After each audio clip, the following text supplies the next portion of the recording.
కోరిన కోరికలు నెరవేరుస్తూ కొంగు బంగారమై దట్టమైన అరణ్యంలో ఎల్లప్పుడూ నీటిదారులు ఆలయంపై నుండి పడుతూ రాతి గృహలో వెలిసిన ఆలయమే మన గొప్పలమంగమ్మ తల్లి ఆలయం.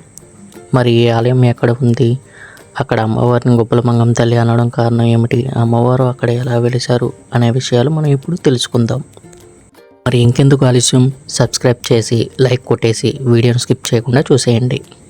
ఏలూరు జిల్లా మరియు తెలంగాణ సరిహద్దులలో బుట్టయ్యగూడెం మండలం కోర్సవారిగూడెం దగ్గరలోని గోగులపూడి గ్రామంలో శ్రీ గొప్పలమంగమ్మ తల్లి అమ్మవారు అరణ్యంలో వెలిశారు కనుక అక్కడ గ్రామీణ గిరిజనులు వనదేవతగా కొలుస్తారు. ఇక ఆలయం విషయానికి వస్తే దట్టమైన అరణ్య ప్రాంతంలో ఎటు చూసిన ప్రకృతి అందాల నడుమ కొండలు కోణల మధ్య ఒక రాతి కొండ మధ్యలో గుబ్బలుగా ఉన్న గుహలో వెలిసింది. అందుకే ఆ తల్లిని గొప్పలమంగమ్మ తల్లిగా పిలుస్తారు.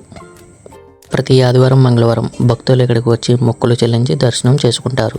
ఇంకా ఇక్కడ విశేషం ఏమిటంటే గుడి పై భాగం నుండి నీటి ధార ఎల్లప్పుడూ పడుతూ భక్తులను విశేషంగా ఆకట్టుకుంటుంది. ఇక ఆలయం పురాణానికి వస్తే బుట్టయ్యగూడెం గ్రామానికి చెందిన కరటం కృష్ణమూర్తి అనే వ్యక్తి వెదురు కోసం అడవికి వెళ్ళారు.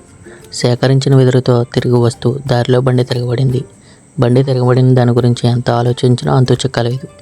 ఇక బండి ఎత్తుకొని తిరిగి ఇంటికి చేరుకొని ఆ రాత్రి నిద్రిస్తున్నప్పుడు మంగమ్మ తల్లి కలలో కనిపించి అడవిలో సెలయేర్ల మధ్యలో ఉన్న గుప్పలుగా ఉండే రాతి గృహలో తాను కొలువై ఉన్నట్లు చెప్పింది.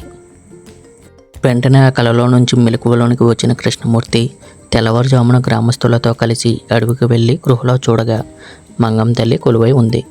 ఇలా స్వయంభుగా వెలిసిన అమ్మవారికి కాలక్రమేణా విశేష ఆదరణ లభించింది. ఈ ఆలయం స్థల పురాణం వెనుక మరో కథ వెలుగులో ఉంది. ఈ అడవి ప్రాంతంలో గొప్పలమంగమ్మ తల్లి త్రేతాయుగంలోనే వెలిసినట్లు ప్రతీది. సీతారామ లక్ష్మణులు వనవాస కాలంలో ఈ అడవిలోనే సంచరించేవారు. ఎంతమంది ఈ అమ్మవారిని దర్శించుకున్నారో కామెంట్ సెక్షన్లో కామెంట్ చేయండి. మీకు ఈ వీడియో నచ్చినట్లయితే సబ్స్క్రైబ్ చేయండి, అలాగే లైక్ కూడా చేయండి. Thank you for your watching.